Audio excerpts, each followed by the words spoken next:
topics and opinions expressed in the following show are solely those of the hosts and their guests and not those of W4CY Radio, its employees, or affiliates.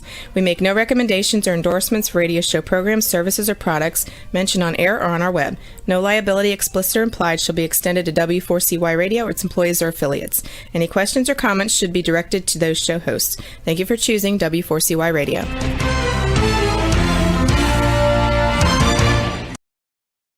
Welcome back, everyone, to the Geeks, Geezers, and Googlization Show, the home of Googlization Nation, where we talk with HR and business thought leaders about the crazy shift going on in the world of business, technology, and HR. Here's your host, Ira Wolf.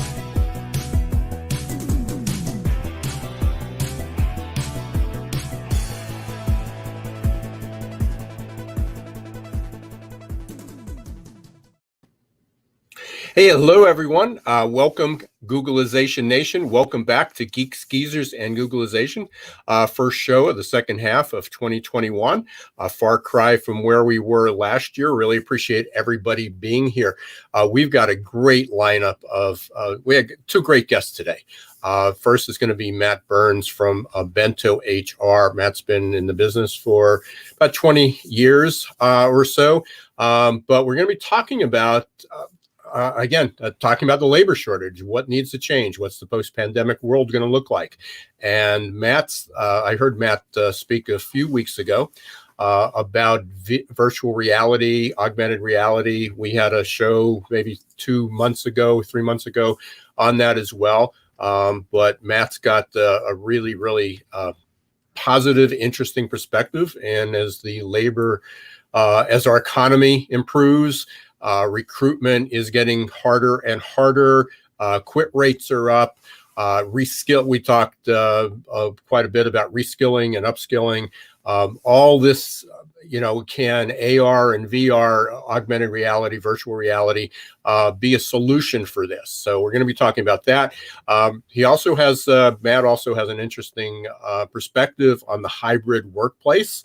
And that we'll talk a little bit about that as well. And he's also involved with Hacking HR, the Hacking HR community, which we had Enrique Rubio.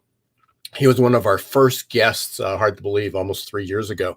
And that's just become a huge global community. And we'll talk about that. So we got a lot to talk about in the first 25 minutes. And then our second guest today is going to be Dick Finnegan. Dick has written one of the most popular books in SHRM called The Stay Interview. The Stay Interview, certainly with quit rates at an all-time high, that has become much more important. Employee retention, how to reduce turnover. Dick identifies himself as a turnover expert. So we're going to have a short interview with him. And then Dick's going to join us in a few weeks again for a longer conversation about this, because it's certainly how do we reduce the quit rate? How do you improve employee retention, which means improving employee engagement? How do you do all that? So again, great show. A couple other things. Going to be a guest next week on Tune In Tuesdays. That's Tuesday at 2 p.m. Eastern Time. Anybody now? I believe you need to be a SHRM member. So if you are a SHRM member, you'll be able to tune in on their website to Tune In Tuesdays. And Dick and I will be their guests on the show prior to SHRM Annual and SHRM Talent, which where I will be speaking at both. Dick is going to be speaking at SHRM Annual. And we'll talk a little bit more about that. There you go. There's the slide. So you can mark that in your calendar, especially if you're a SHRM member, you'll be able to have access to that. And also, if you go up to successperformancesolutions.com, that's my website. And we'll also have that in the notes for the show notes for Geeks, Geezers, and Googlization. There's a couple new webinars we just launched. One is on recruitment marketing. Another is on adaptability. And the third will be on the new rollout of our elite assessment system that's being launched in the next few weeks, and a lot of upgrades. A lot of people have already been using it. A lot of our clients already use that for pre-employment hiring. And there is a complete new launch, which will be mobile ready, and new reporting. And we'll go into more details, and there'll be an introductory webinar on that as well with some promotions. But without further ado, one last thing. I want to certainly thank our sponsors, Ingomu and Success Performance Solutions. And you'll hear a little bit more from them at the break in just a few minutes. But let's bring on Matt Burns, our first guest. There you go, Matt. How are you? I'm doing really well. Crazy busy, as I'm sure you are. Every aspect of HR, recruitment, anything that has to do with companies hiring people seems to be in, I won't say chaos, but in a paradigm shift, in a shift. And HR has been fairly conservative, fairly slow to react to a lot of things, and that's caught up to them. So a lot of things are changing. So I don't even know where to start with you. There's so many cool topics that we can do. Initially, we talked about virtual reality, augmented reality. I want to talk about that, and then you've got an interesting perspective on hybrid work. But you also had some huge involvement with the hacking HR community. So why don't we start with what your company is? Why don't we start with a brief intro on Bento HR, Sure. And then we'll move into some of the other topics. Yeah, I'm happy to. And thanks for having me today. I appreciate the opportunity to have a conversation. We're at a time now, as you mentioned, that's an inflection point. And I think because of that, we need to find ways to share knowledge more freely. And this is a great platform to do that. So any opportunity to share knowledge with my business executive colleagues is a great opportunity. We can address all the topics you mentioned, I think, by way of both the conversation and in the introductions. They're all complementary. I spent 20 years in the corporate world. 15 of those were in HR. The last 5 as an HR executive. And by happenstance, I found myself leading large digital transformation projects. So I had experience doing a lot of this work prior to the pandemic. And coming into the pandemic, we had launched a business, Bento HR, which largely did the same things that I'd completed inside of organizations on the in-house side, corporate restructurings, M&A work, technology transformation work. And we had a fair amount of success pre-pandemic about what was happening. Of course, with the pandemic, things shifted. Organizations decided to do a lot more self-service, and things became a little bit more acute in terms of the need that organizations had. And as a consequence of that, we decided to explore more into immersive technologies, which we thought could be the future of organizations. Mm-hmm. And while the majority of Bento HR's work today is still traditional digital transformation, in the sense that we're doing technology procurement and road mapping, and we're doing implementations, and we're doing process mapping, strategic alignment, like all those activities still endure.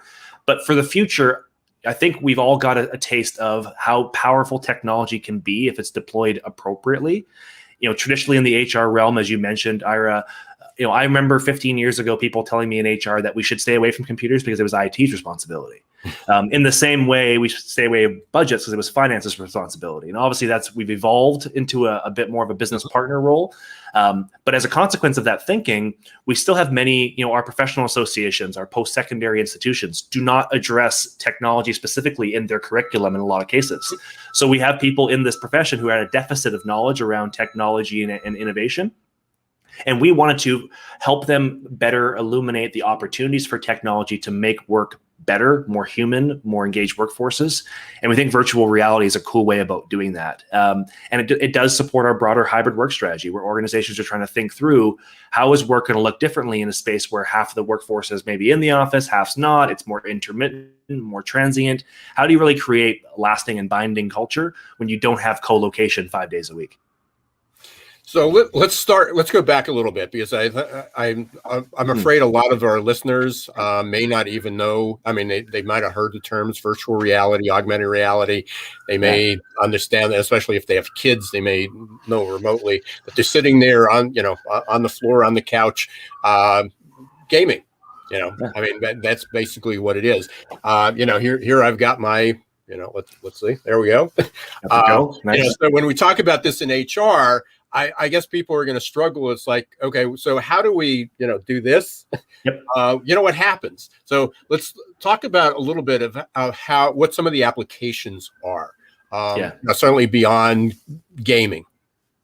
Yeah, great question. And I want to be honest. I want to state my limitations. I think sometimes when I talk about technology and data, people have this perception that, well, Matt's a technology guru and he writes code in his spare time. Far from the truth. Like I'm a business executive who spent most of his time in HR, where I understand technology is its application for human use cases. And I try and translate that for an audience of people. Virtual reality is a fantastic solution at the intersection of a more intimate conversation when you don't have co-location.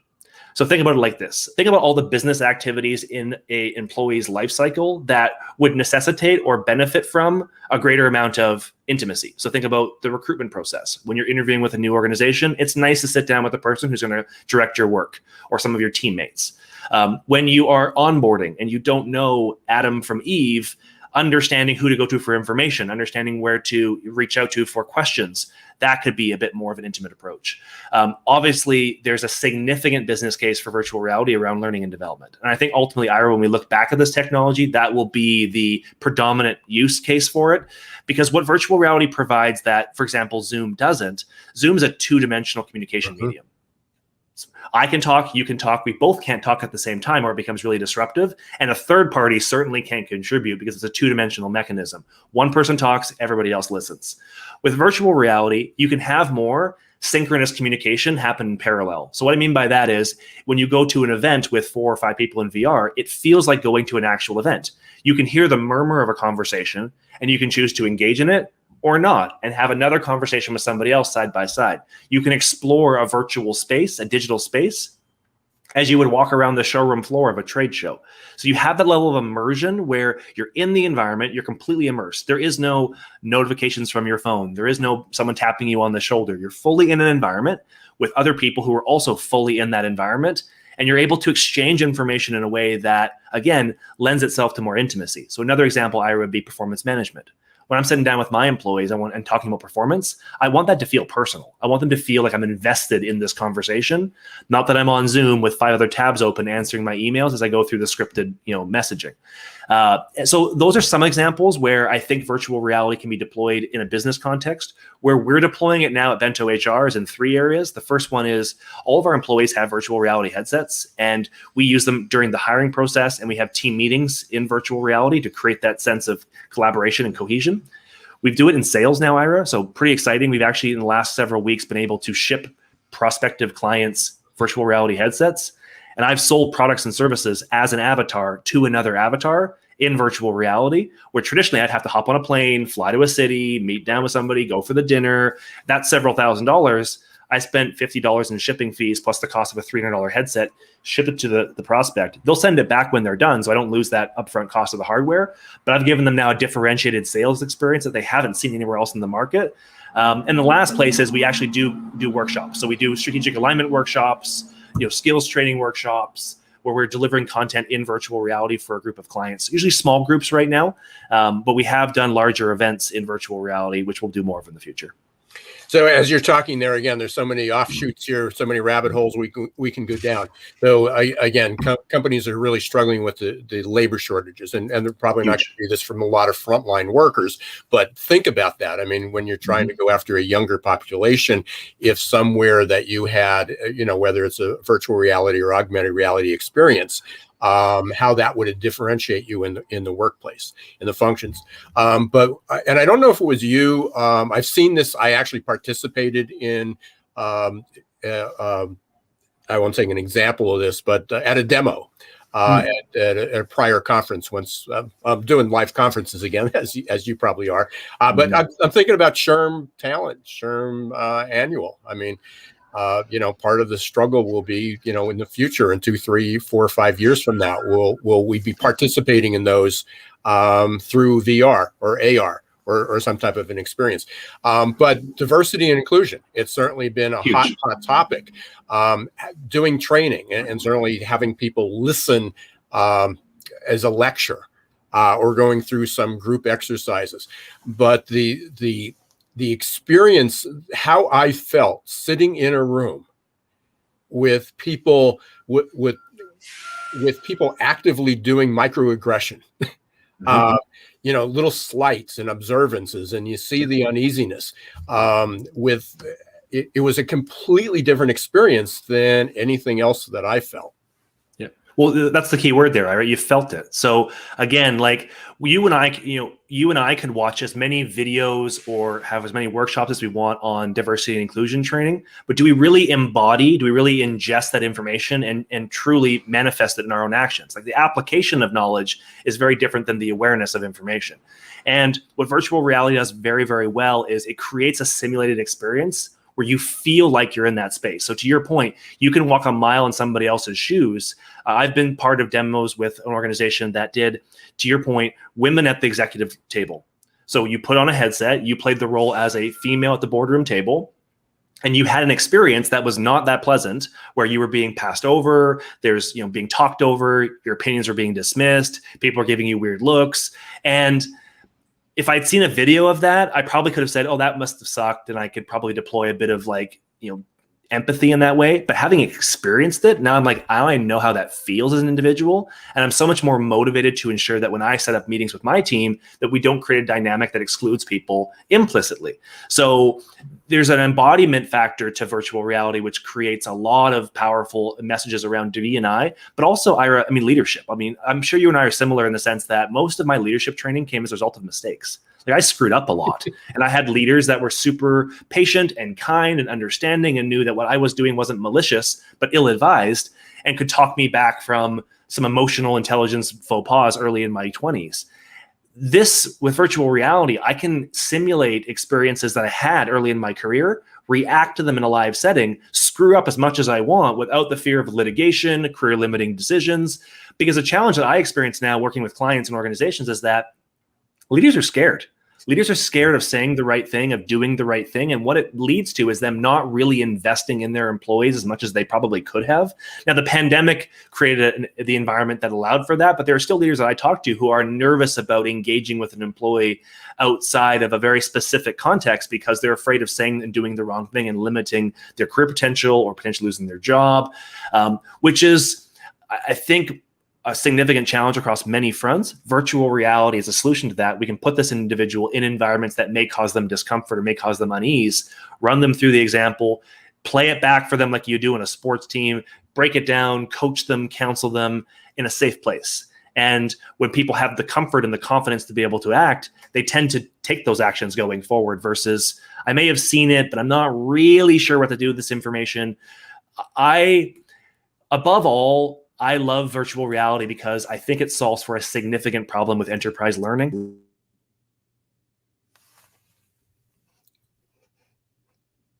We just lost Matt's sound for some reason. Yeah, sorry.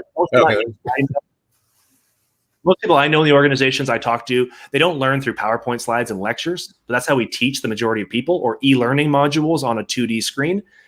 Virtual reality provides the opportunity to create more engaging learning opportunities and to do so in a way that's democratized and dispersed, because you don't need to be in the same location. You're not flying people in. You're not flying in instructors. You can actually disseminate the information more efficiently. And they're really, we talk about young people, but I used this example a few times when I talked about VR. I got my headset about 2 years ago. Was obviously prior to the pandemic. My mother will be 98. In a few weeks, so she was about 95 or 96. My father-in-law just turned 95, so he about 2 years ago. So it's far outside of thinking about virtual reality, and I certainly was concerned with, are they going to put this on? Are they going to get dizzy? Are they going to get sick? And we put this on my mother, and I don't know where she was, but she was in the Grand Canyon or in Brazil or climbing the Himalayas, and couldn't get it away from her. She was fascinated by it, but my mother at least uses email. She still uses a computer. So at least a little bit digital. I can't say digitally savvy, but at least using digital. My father-in-law, in fact, if he can go back to a rotary phone, he would do that. So zero technology. we couldn't get the headset off. He was about an hour and a half. He was just visiting countries around the world, different experiences, places he would have never been. And, they're using this to treat Alzheimer's and dementia, as far as an orientation. And then when you think about that, why can't we use this for recruitment, for retention, for reskilling, for upskilling, every issue that we talk about today that we're struggling with, that companies are struggling with. So what's the object? I mean, what's the pushback that companies get? Is it just that they're not, is it just awareness, or are there some, you're more advanced in this, at least this is what you do on an everyday basis. I talk about it, you're actually implementing it. What's holding companies back, or what's some of the pushback you get? I am aware of it because I went through the same change curve myself. Because 18 months ago, my experience in virtual reality was limited to a couple of games with my nieces and nephews at my brother's house. I'm not a virtual reality expert, but with intention and having had a couple of early experiences with an open mind, I went, okay, it's hard to explain, Ira, to people who haven't put on a headset. You have, so we can talk about it, but just put on a headset, and then this will all make more sense. And if you don't have one, borrow one or try one. The experience you'll get will open your mind to a completely different way of operating in this manner. And I think you're right. I think it solves for a significant amount of problems around therapeutic applications, educational applications, diversity and inclusion applications. And yet still, the technology has been around for 50 plus years. But it's been around in very specific niches. So the niches that's been around, to your point, gaming is the predominant niche. Mm-hmm. The military has been using this for years with simulated cockpits and flying drones. And then in a less savory topic, pornography drives a lot of innovation in technology as well. So those three industries have been pushing the if you will, the innovation life cycle of this technology. And what binds those three industries is a very specific demographic set. So it's mostly young men. And in that case, it's very popular with a young men subset. But these are the people who are not making decisions inside of organizations. Those are being left up to different people inside of organizations who don't have maybe the awareness, don't have the experience, and don't know what they're missing. And they make the judgments of, well, my teenage child or my nephew or something plays games with this. How could I possibly use this for, a non-application that, is working? Lost you again there, Matt, for some reason. Whoops, we lost Matt. And I was just going to ask him, hopefully we can get Matt back in a second there. I lost this connection. But a fascinating conversation with Matt Burns from Bento HR. We were talking about HR. We were talking about AR and VR in HR. One of the things that that Matt just mentioned and just came up, and I don't know if you caught my smile there. There's Matt. Sorry about that. A little bit of a Wi-Fi challenge. Yeah. No, Charlie. So what I was saying is I was smiling. I don't know if you saw that. I had a smile when I saw that you went to the third the third topic there, which was porn. I heard this the other day. I was in a conversation in a tech, they call it a salon, and a conversation, and they were talking about what we thought about Bezos and Musk, going up to the moon, and what applications were we going to see from that? It's not going to Mars, but what are we going to learn from that? And somebody talked about we're at the same stage of that as we were with porn. If it wasn't for porn, we wouldn't have streaming. Yep. But what every industry continually learns from porn, as they learned in marketing and media, it's the largest use of the internet is porn. It was, again, is how they use VR. And then you take that application and it streams down into mainstream. It has nothing to do with the porn, but it's just that they tend to be pretty advanced with technologies for so something good coming out of bad, right? Well, and it's because, judgments aside around pornography, the reality is that technology is expensive to iterate. Creating a virtual reality environment is a lot of really complicated, expensive technologies. It's why not a lot of companies have invested in it in the hardware capacity and the software capacity, because you need early adopters to be able to push the envelope. Mm-hmm. But those early adopters, generally speaking, unless they have infinite piles of money, which most of us don't, they need some sort of market to be able to sell a product or service into, and you can shift the application. So I'll give you an example, Ira. I do a lot of face-to-face workshops in VR where we're facilitating conversations with strategic leaders around basic alignment. What does hybrid work mean for you? And we solicit feedback and we work towards a common, definition, and then we wrap things up. And VR is the medium, but it's not the reason that we're there. That same theory, that same application of me speaking to a group of people and having a two-way conversation, I can apply that and call it a podcast. I can apply that and call that a panel conversation. I can apply that and call that a town hall meeting. So in pornography, there's the specific technology applications of VR can be extrapolated to display concerts and sports and movies and other things. So you asked about what are some of the use cases outside of enterprise. Concerts are going to be massive in virtual reality in the next 2 years. So I think most people are going to interact with VR for the first time, watching their favorite artist do a show in virtual reality. I've been to 3 concerts because they're going to want to have a level of immersion of what it feels like to be at the concert without someone spilling their drink on you. And sporting events. It's huge now. Huge. I have to check, but I assume that some of the Olympic events may be there. And we're not going to Japan, but how can we participate in other ways? So that was part of it. The other thing you asked about was the barrier. So the perception is one. The second one is cost. It's still $300 for a base level headset, which is, when you look at it compared to a smartphone, it's really inexpensive. But because of the perception, it's just like, well, it's a luxury item. I do see a future though where organizations deploy virtual reality headsets and give somebody a laptop and a headset and a cell phone, because that will give them the ability to communicate anywhere in the world in an immersive way. So cost is still a factor.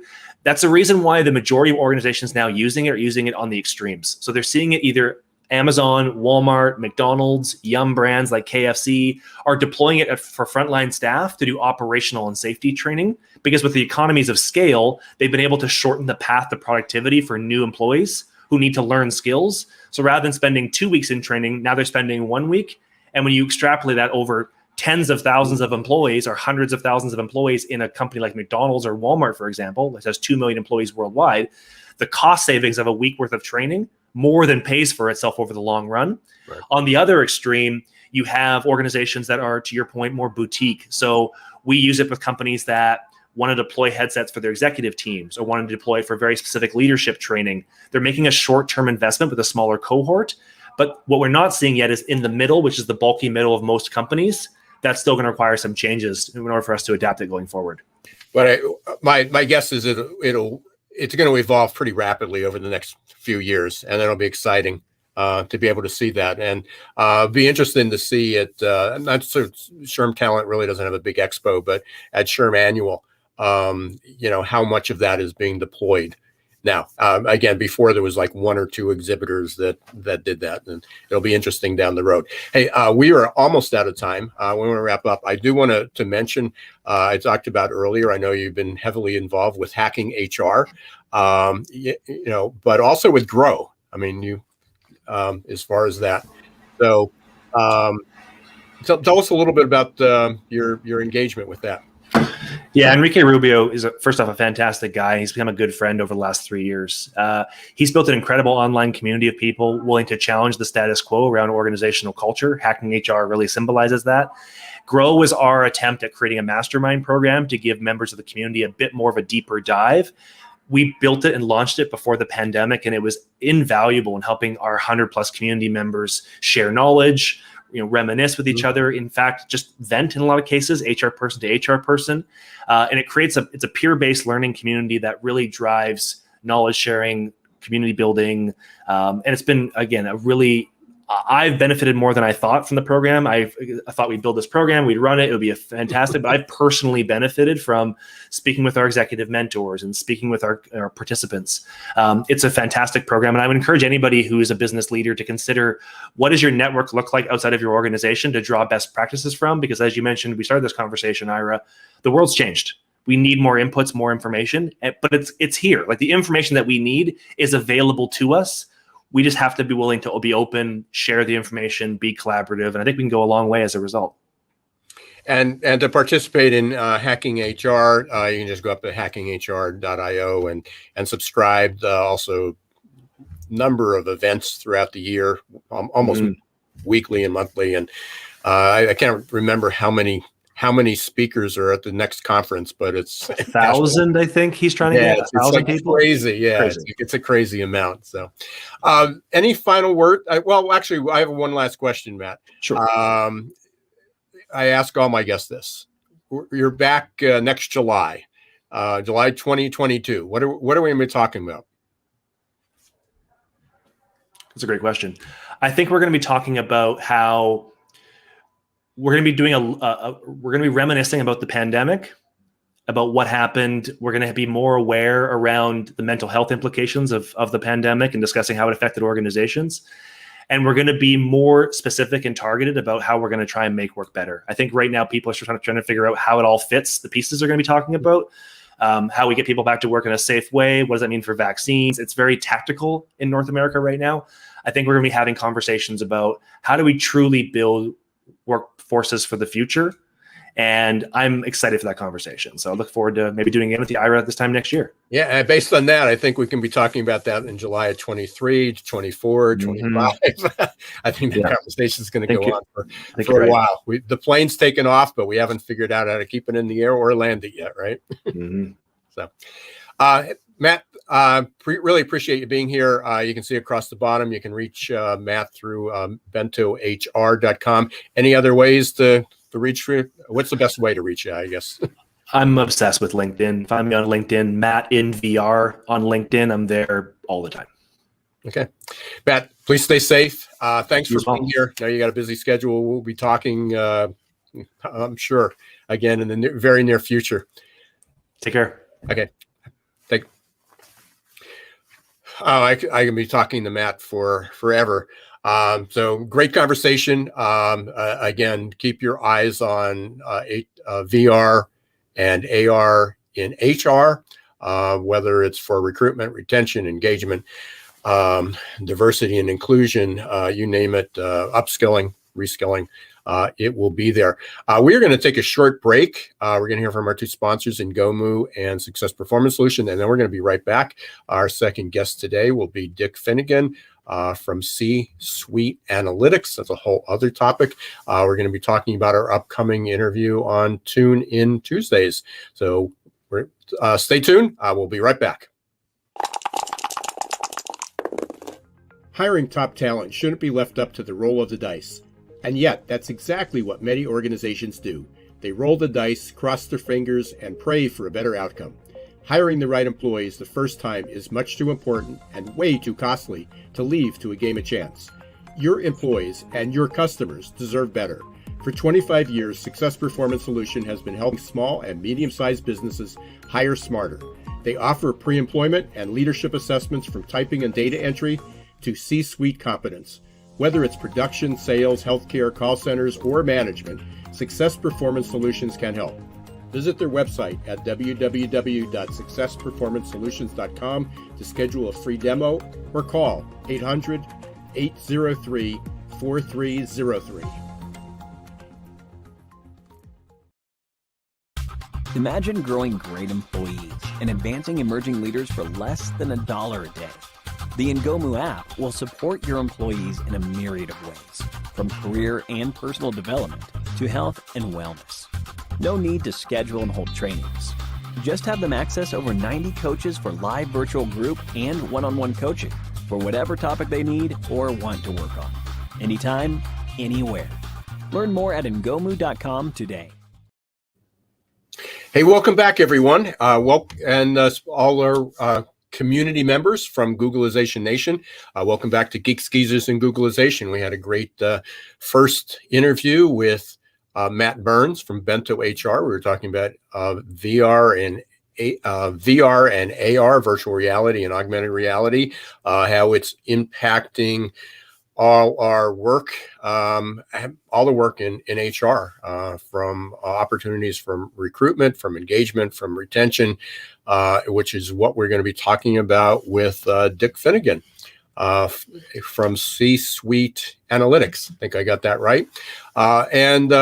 Again, just a few announcements. On next Tuesday, July 13th at 2 p.m. If you're a member of SHRM, you'll be able to hear Dick and I will be interviewed on the SHRM TV show. Tune in Tuesdays. We're going to be talking about recruitment and turnover. We're gonna get Dick on right now and have a preview, and also upcoming seminars that I've got going on. You're going to be able to, if you go up to successperformancesolutions.com, there it is. There is a link to some upcoming webinars that we're going to be having, and we'll get into that in future weeks. But right now, I want to bring on Dick. There he is. Hey, Dick. Good to see you again. Good to see you, Ira. How are you? Appreciate you being here. I know you got a busy schedule. Just got off another call, I believe. So you and I just met last week. We sort of got the yin and the yang of HR here. Your focus has been on retention. Mine has been on recruitment. And up until now, it's sort of been a revolving door. We get people into it, and then people are, quit with the quit rate at an all-time high. You've been doing this for a while, focused on this. So your time has come as well, talking about the stay interview. So give a brief introduction of your company, which is, I believe that was C-Suite Analytics. You can say it. I've heard you say it. You can say it. I know you can. Yeah. So, and then I believe, there we go. And then let's talk a little bit about our upcoming, the show next week on Tune In Tuesdays. So I was on a call, I'm on what's called, and somebody, CEO of a company, said to me recently these two words that I think say it all: doom loop. That companies are having so much trouble hiring that they are bringing people in, and those people leave, and then they're bringing more people in, and those people leave. So it's that doom loop where there's no energy for retention because all the energy is being sucked into recruiting. But if there was energy for retention, Ira, I would tell you companies don't know what to do. That if you think about HR, that there's solid processes for comp, for selection, for benefits, for training. There is no process for retention. It's like pay them, do an exit interview when they leave. They're going to lie, but do an exit interview anyhow, and then go figure out what more to do. Oh, they weren't recognized. Okay, have Employee of the Month, Employee of the Year, Employee Appreciation Week. They want to be communicated. We'll have town hall meetings, CEO videos. They want career coaching, of career day. Every department gets stable in the cafeteria, bring in a speaker of the community college. We keep doing all this stuff that has nothing to do with why they leave. Because the reason they leave is because the number one reason is how much they trust their boss.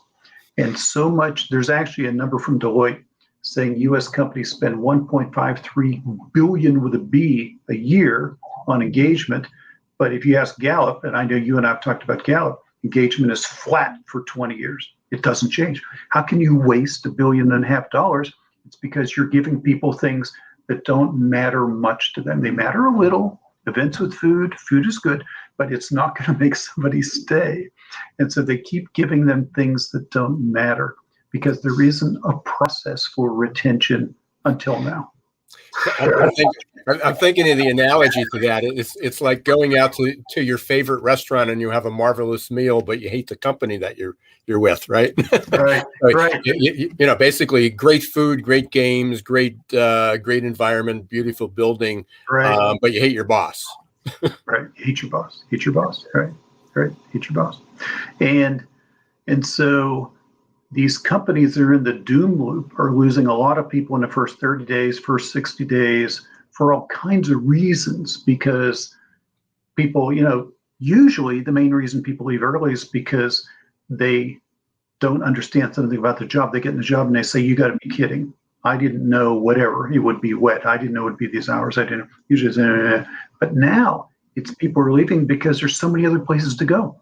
And so if you can't get glue to them early, you won't keep them. And the glue has to be the boss. That I think you and I might have talked about this concept of what do employees talk about over dinner. That's what really matters, is what do they talk about over dinner. And when somebody says, how was your day, dear? Nobody says, my day was okay. I just wish we had pet insurance. Nobody cares. They just don't care. We had better selection in the. We had a better selection at the buffet, right? Right. Or in the cafeteria. Right. They talk about their boss, their colleagues, and their duties. That's what they care about. And if you can't get to those things early, you're not going to win, which brings us to this whole idea of stay interviews. And I know that you know, Ira, that in our process, because we consistently cut turnover 30% and more, it's a lot of money. And our process is to put a cost on turnover so executives wake up and they stop thinking it's like rush hour traffic. You have to work around it. It costs real money. We get finance. We involve finance to get the cost. Then with the data, set retention goals, one for all turnover, one for new hire turnover. But the goals are owned by operations, by the leaders. They have to have goals. There's a report, your name's on it. You got to cut turnover. Here's your goals. Then teach them to do stay interviews. Then teach them to forecast how long each employee will stay. Then we have two new databases. We have leaders' performance against retention goals. We have leaders' performance against retention forecasts, which is exactly the two metrics companies use for salespeople. Do they make their goals? Do they have accurate forecasts? So the process operationalizes retention, but it gives a solution instead of give them a little more money and do X interviews when they're gone. So I'm thinking here to avoid creating another loop. So you're focused on the stay interviews. I believe your book at SHRM, is it the #1 bestseller? It has been for 8 years, right? Wow. And congratulations. That's a huge accomplishment to keep anything for 8 years. Blows my mind. Yeah, these days. My mind. So when companies get it, they start doing stay interviews, right? But if you have bad bosses, I mean, the stay interviews reveal that the reason that they're leaving is a bad boss. So what's the cycle? What's beyond that? I mean, what have you seen companies that have been successful? When you say you can cross the board, you get 30% reduction. So you do the stay interview. What's next? Yeah. So here, I'll give you a profile of a company, a manufacturing company with 9 locations. They were losing half their new hires in 60 days. They didn't know it. They just thought they had a turnover problem. They hadn't done that analysis till we did the analysis. But half of their new hires didn't get to 60 days.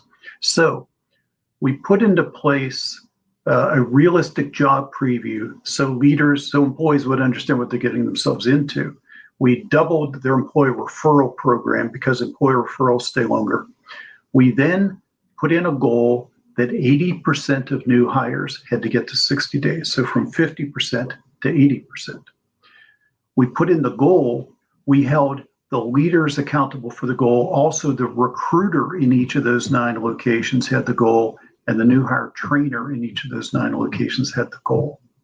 Now, from there, the team lead, who is the first line supervisor, did a stay interview on the 5th day and the 30th day, because that person was accountable for getting people to 60 days.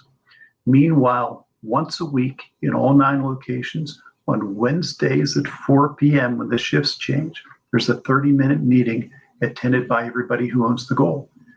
Recruiters, trainers, team leads, supervisors. They go into a room, they're handed a piece of paper, Ira, that has the name of everybody in their first 60 days. And they go around the table. Who's got this one? Who's got that one? You got to get them to the finish line. What are the obstacles getting this one to the finish line? This one's still in training. How are they doing? We got to get them out, get them to 60 days. And then a second list, which is everybody who should be on the first list, but they're gone. They say, how did we screw it up? What happened? Recruiter, you brought them in. What lessons did you learn because they didn't get through training? Trainer, you graduated. What lessons did you learn? How did we screw it up? So it's like doctors at the end of the day in a hospital doing rounds. How did we keep them? How did we lose them? And so I always say, whatever the period for the new hire goal is, we're going to put a spotlight on those people. We're not going to lose them. We're going to get them to the goal.